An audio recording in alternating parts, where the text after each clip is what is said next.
So let's talk about capacity for containers. But what is capacity? Capacity defines the amount of underlying resources that are available to support consumption of resources such as compute and storage. I made that sound much fancier than it is, but it's just what is available to you. So like how much compute can I use? How much storage can I use?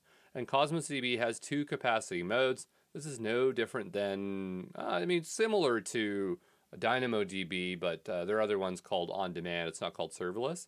But we have provision throughput and we have serverless, and you're going to choose between those two options. But let's talk about what is different here. So for provision throughput, for each of your containers, you provision some amount of throughput expressed in RUs, request units per second.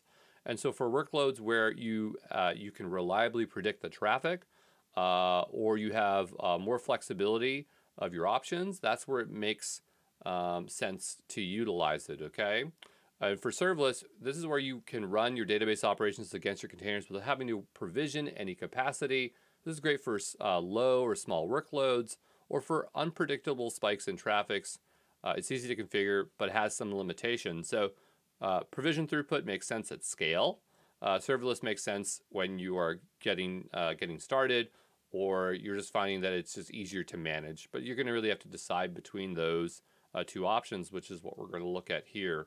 So just to kind of break down some additional options between these two, when we're talking about geo-distribution for provision throughput, you can run it in unlimited regions, where serverless you can only run in a single region.